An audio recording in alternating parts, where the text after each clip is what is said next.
നോഹയുടെ പെട്ടകം ഇതിനകം കണ്ടെത്തപ്പെട്ടിട്ടുണ്ടെങ്കിലോ? ടർക്കിയിലെ ഉയർന്ന പർവ്വതങ്ങളിൽ ശാസ്ത്രജ്ഞർ പോലും അവഗണിക്കാനാകാത്ത ഒരു രഹസ്യഘടനം ചോദ്യങ്ങൾ ഉയർത്തിക്കൊണ്ടിരിക്കുകയാണ്. Hello, I'm George Mathew Alexios and welcome to pointer to eternity.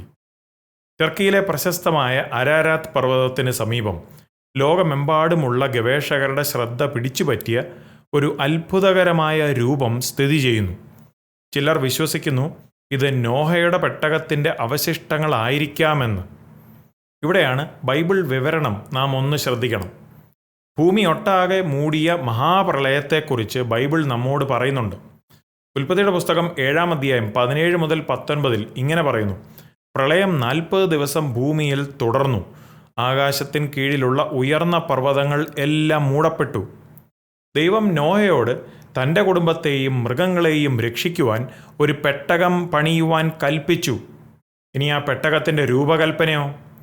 ഉൽപ്പത്തിയുടെ പുസ്തകം 6-ാം അധ്യായം 14-ാമത്തെ വാക്യത്തിൽ ദൈവം പറഞ്ഞു, നീ ഗോഫേർ മരത്തിൽ ഒരു പെട്ടകം ഉണ്ടാക്കുക, അതിൽ മുറികൾ ഉണ്ടാക്കുക.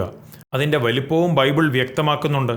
ഉൽപ്പത്തിയുടെ പുസ്തകം 6-ാം അധ്യായം 15-ാമത്തെ വാക്യത്തിൽ പെട്ടകത്തിൻ്റെ നീളം 300 മുഴം, വീതി 50 മുഴം, ഉയരം 30 മുഴം, അതായത് ഏകദേശം 515 അടി നീളം, 86 അടി വീതി, 52 അടി ഉയരം. ഇനി ഇന്നത്തെ ആധുനിക കണ്ടെത്തലിലേക്ക് നമ്മളൊന്ന് നോക്കിയാലോ? ദുരുപ്പിനാർ ഫോർമേഷൻ എന്ന സ്ഥലത്ത് ഗവേഷകർ ഗ്രൗണ്ട് പെനിട്രേറ്റിംഗ് റേഡാർ പോലുള്ള ആധുനിക സാങ്കേതിക വിദ്യകൾ ഉപയോഗിച്ച് വരികയാണ്. അവർ കണ്ടെത്തിയത് അതിശയകരമായ കാര്യങ്ങളാണ്. ഘടനയുടെ നീളം 515 അടി ബൈബിൾ പറയുന്ന അളവിനോട് പൊരുത്തപ്പെടുന്നു.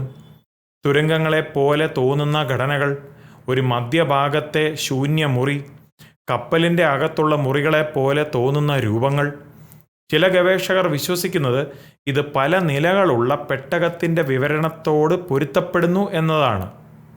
ബൈ ദ വേ, ഇപ്രകാരമുള്ള അപ്പോളജറ്റിക്സ് റിലേറ്റഡ് ആയിട്ടുള്ള കണ്ടൻറ്റൊക്കെ നിങ്ങൾക്ക് ഇഷ്ടപ്പെടുന്നുവെങ്കിൽ ഈ വീഡിയോ ലൈക്ക് ചെയ്യുവാനും മറ്റ് നിങ്ങളുടെ സുഹൃത്തുക്കൾക്ക് ഷെയർ ചെയ്യുവാനും നിങ്ങൾ മറക്കരുത്. അതുപോലെ ഇതുവരെ സബ്സ്ക്രൈബ് ചെയ്തില്ലെങ്കിൽ താഴെ കാണുന്ന സബ്സ്ക്രൈബ് ബട്ടനും ചേർന്ന് കാണുന്ന ബെൽ ബട്ടനോടെ പ്രസ് ചെയ്ത് ഓൾ നോട്ടിഫിക്കേഷൻസും കൂടെ നിങ്ങൾ എനേബിൾ ചെയ്യുമെങ്കിൽ ഇപ്രകാരമുള്ള അപ്പോളജറ്റിക്സ് റിലേറ്റഡ് ആയിട്ടുള്ള കണ്ടൻറ്റൊക്കെയും പോസ്റ്റഡ് ആകുമ്പോൾ ഉടൻ തന്നെ നിങ്ങൾക്കത് നോട്ടിഫിക്കേഷനായി ലഭിക്കുന്നതായിരിക്കും. ഇനിയിപ്പം വീഡിയോയിലേക്ക് തിരിച്ചു വന്നാൽ, IRT അതായത് ഇൻ്റഗ്രേറ്റഡ് റെസിസ്റ്റിവിറ്റി ടോമോഗ്രാഫി എന്ന മറ്റൊരു സാങ്കേതിക വിദ്യ ഉപയോഗിച്ച് ഭൂമിക്കടിയിലെ ഘടനകൾ പരിശോധിച്ചപ്പോൾ മണ്ണിനടിയിൽ ഒരു കപ്പൽ ആകൃതിയിലുള്ള ഘടന ഇപ്പോഴും നിലനിൽക്കുന്നതായി കണ്ടെത്തി.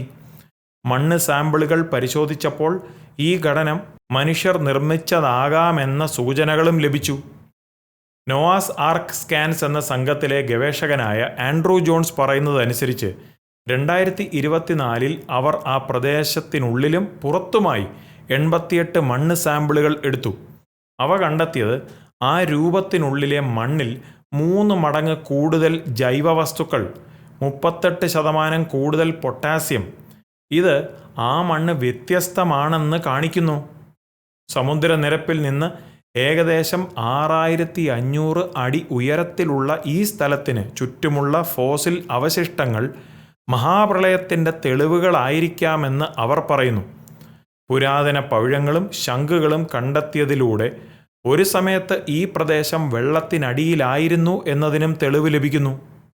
ഇനിയിപ്പോൾ ആ സ്ഥലത്തിൻ്റെ പ്രാധാന്യത്തെപ്പറ്റി നമ്മൾ നോക്കിയാലോ?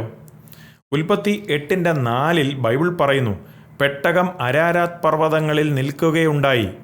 അതിശയകരമായി ഈ ഘടന അരാരാത്ത് പർവ്വതത്തിന് സമീപത്താണ്. ബൈബിൾ പറഞ്ഞതുപോലെ തന്നെ. ഇനിയിപ്പം ശാസ്ത്രീയ സൂചനകളോ? ഗവേഷകർ കണ്ടെത്തിയത് ഉയർന്ന പൊട്ടാസ്യമുള്ള മണ്ണ് മരച്ചീഞ്ഞതിൻ്റെ സൂചനയായി കാണാം. വ്യത്യസ്ത നിറത്തിലുള്ള പുല്ല്, മുറികളോ വഴികളോ പോലെ തോന്നുന്ന ഭൂഗർഭ ഘടനകൾ. ചിലർ വിശ്വസിക്കുന്നത് ഈ ഘടനയുടെ ഭാഗങ്ങൾ കല്ലായി മാറിയ മരമായിരിക്കാമെന്നതാണ്. അതായത് പെട്രിഫൈഡ് വുഡ് പോലെ ആയിരിക്കാമെന്നതാണ് അവർ പറയുന്നത്.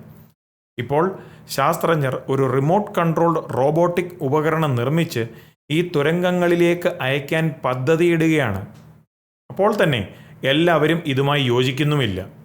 കെൻ ഹാം, ഡോക്ടർ ആൻഡ്രൂ സ്നെല്ലിംഗ് എന്നിവരുൾപ്പെടെയുള്ള ചില ഗവേഷകർ പറയുന്നത് ഇത്തരം സ്ഥലങ്ങൾ സ്വാഭാവികമായ ഭൂമിശാസ്ത്ര ഘടനകളാണ്, മനുഷ്യനിർമ്മിതമല്ല എന്നാണ്. എന്നാൽ മറ്റ് ചിലർ വിശ്വസിക്കുന്നത് ഇവയുടെ തെളിവുകൾ അതിലും അത്ഭുതകരമായ ഒന്നിലേക്ക് വിരൽ ചൂണ്ടുന്നു. ഇത് ശരിക്കും നോഹയുടെ പെട്ടകമാണോ? തിരച്ചിൽ ഇപ്പോഴും തുടരുകയാണ്.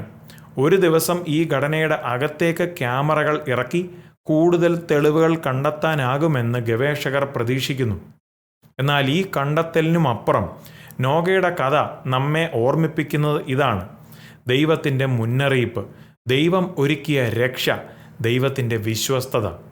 ഉൽപ്പത്തി 9:13 മുതൽ 15 വരെയുള്ള വാക്യങ്ങളിൽ ദൈവം പറയാണ്, ഞാൻ എൻ്റെ വില്ല് മേഘത്തിൽ സ്ഥാപിക്കുന്നു, അത് ഭൂമിയോടുള്ള എൻ്റെ നിയമത്തിൻ്റെ അടയാളമാകും, ഇനി ഒരിക്കലും പ്രളയം സകല ജഡജന്തുക്കളെയും നശിപ്പിക്കുകയില്ല. അപ്പോൾ ഇതെല്ലാം തെളിയിക്കുന്നത് ബൈബിളിൽ പറയുന്ന സംഭവങ്ങൾ ശരിയാണ്. ബൈബിൾ സത്യമാണ്. ബൈബിൾ നമുക്ക് വിശ്വസിക്കാം, കാരണം അത് ദൈവത്തിൻ്റെ വചനമാണ്. നിങ്ങളുടെ അഭിപ്രായം എന്താണ്?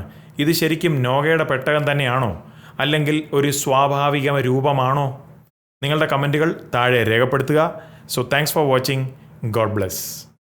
നിങ്ങൾക്ക് ഈ സന്ദേശം ഒരു അനുഗ്രഹമാകുന്നെങ്കിൽ ലൈക്ക് ചെയ്യാൻ മറക്കരുത്. നിങ്ങൾ സബ്സ്ക്രൈബ് ചെയ്തിട്ടില്ല എങ്കിൽ സബ്സ്ക്രൈബ് ചെയ്യാനും ചേർന്ന് കാണുന്ന ബെൽ ഐക്കണും പ്രസ് ചെയ്ത് സബ്സ്ക്രൈബ് ആവുമെങ്കിൽ നിങ്ങൾക്ക് ഇപ്രകാരമുള്ള അപ്ഡേറ്റുകളും ബൈബിൾ സ്റ്റഡി സെഷനുകളും എല്ലാം ഇതേ ചാനലിൽ എപ്പോഴൊക്കെ അപ്ലോഡ് ആകുമോ നിങ്ങൾക്കത് നോട്ടിഫിക്കേഷനായി ലഭിക്കുന്നതായിരിക്കും.